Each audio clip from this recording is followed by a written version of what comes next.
Welcome back to America's Retirement Headquarters, home of the Retirement Guys Formula and America's Medicare Associates with Nolan Baker, Scott Kerschner, and Chaz Price. 419-794-3030 was the phone number. The website, arhq.com. If you're just joining and missed the first half of the show, or you want to catch up on previous editions of America's Retirement Headquarters, don't forget, available via podcast on YouTube, wherever you consume your media.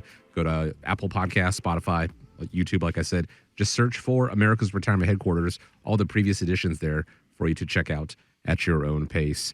It's no secret that people are living longer these days, and that is a great thing. Thanks to medical advances, we're all living longer. But there is a side effect to that. A new study finds that they're spending less time of that longevity actually in good health. The same conditions that used to kill us outright, they're now chronic diseases, something you have to maintain. And it all adds up to higher healthcare costs that can drain down household budgets. So let's talk about this.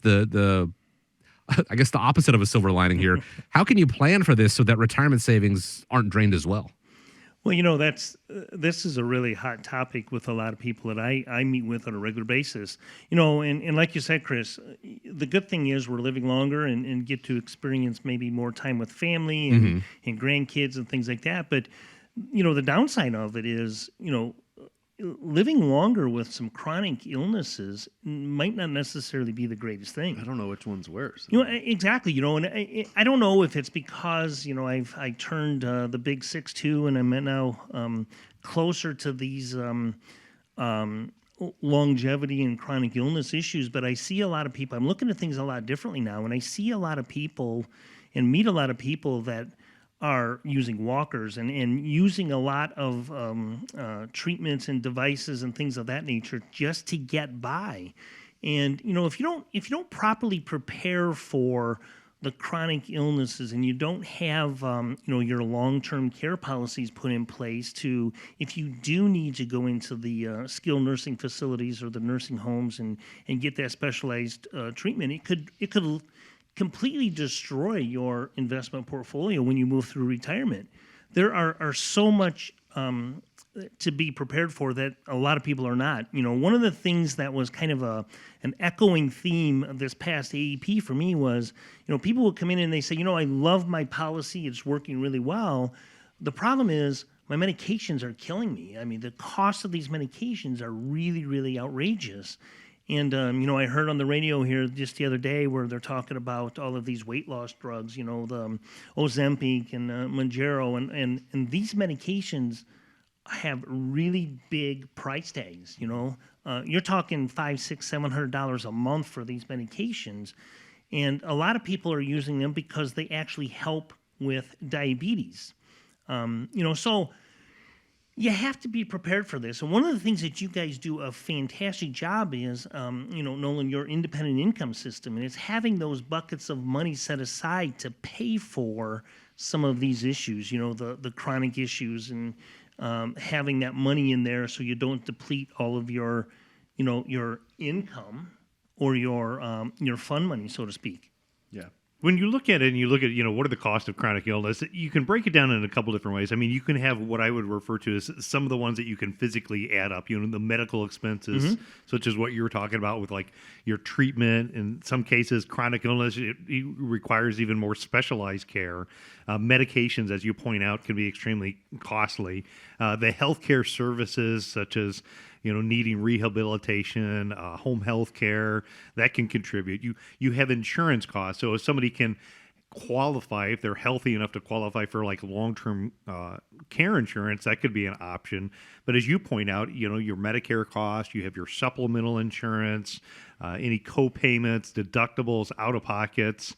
But there's a lot of it as well that, adds up into that are additional costs. And if you think about it, one is I think about the cost that it takes on the healthy spouse at home. I can think of my grandfather. I mean, he's what I refer to as a man's man, right? He did a wonderful job. And after my grandmother had a stroke, he was the primary caregiver at home for 7 years before grandma passed away. But I can tell you that 7 years, the cost was on his age. I mean, it really aged him a lot being the primary caregiver. You have a lot of adult children that will go help out. And so if you think about that, you've got the productivity cost. Those people, maybe if they're not working full time and they're taking time off work, they're not putting as much money towards their own retirement plan. And they're, missing out on maybe some of the sports events that we talked about earlier. You think about travel expenses. So I think about how much I spend in travel hockey. Imagine, going to different facilities and, what it costs for different travel expenses if you're going to go somewhere else. So these things really kind of add up quite a bit. The thing is there's two types of choices on what you can do here in the situation when you're dealing with the cost of chronic illness. You can break this down into what is called crisis planning, or you can break it down into non-crisis planning. So maybe you've seen a loved one, mom or dad or a family member, go through that, and you say, you know what, I don't want to ever put my family through that situation, so I'm going to make some choices today while I'm still young and healthy. There's a lot of choices that are available, whether it's traditional long-term care insurance or other options. In fact, my favorite is showing people how to protect their assets without ever buying traditional long-term care insurance.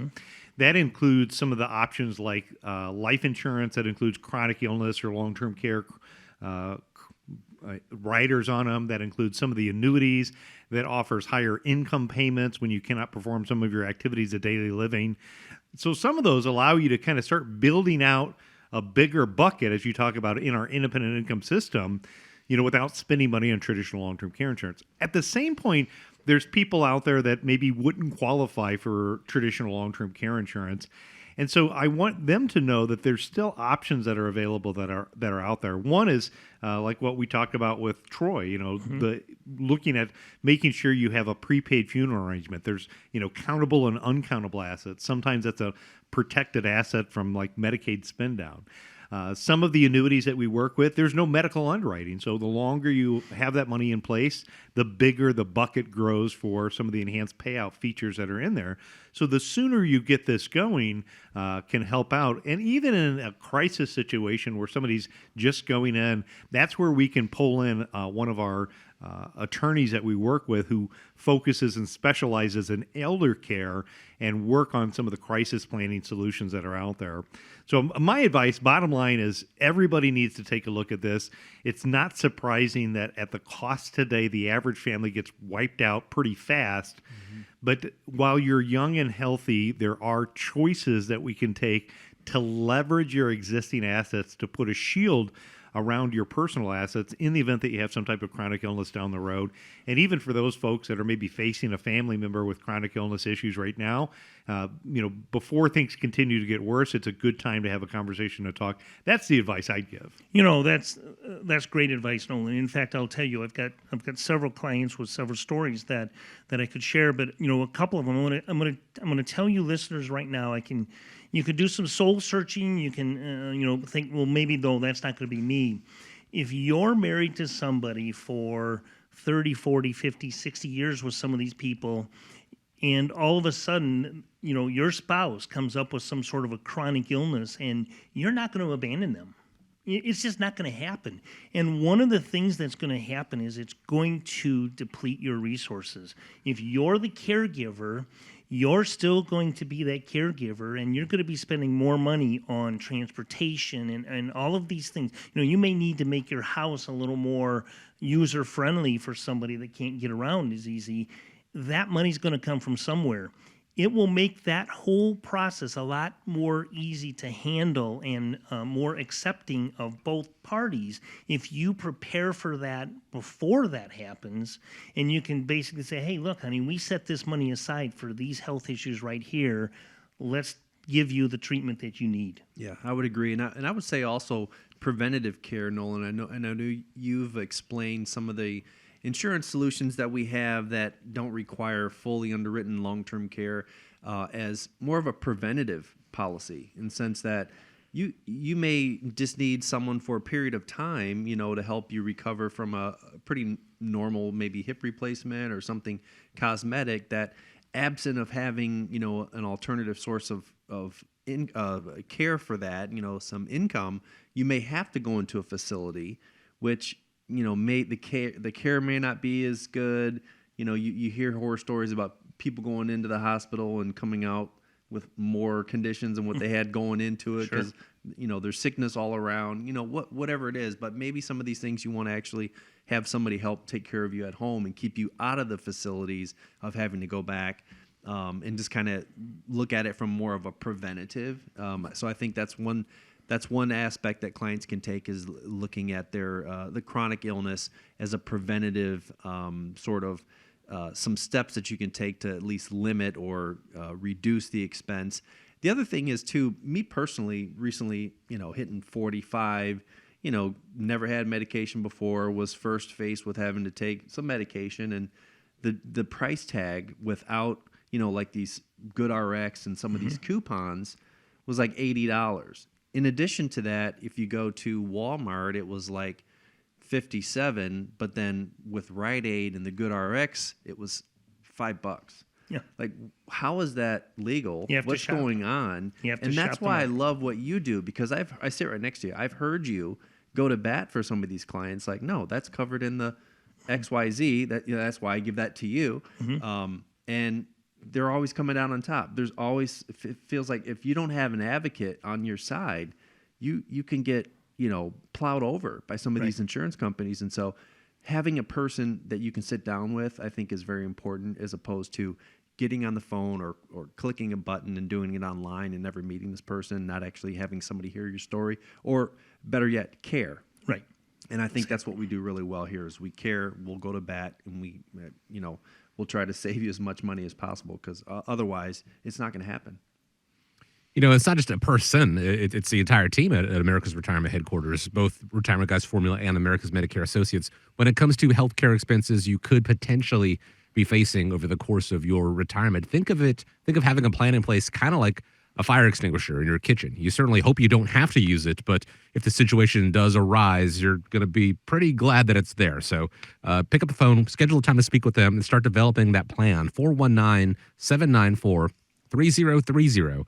Once again, that's 419-794-3030.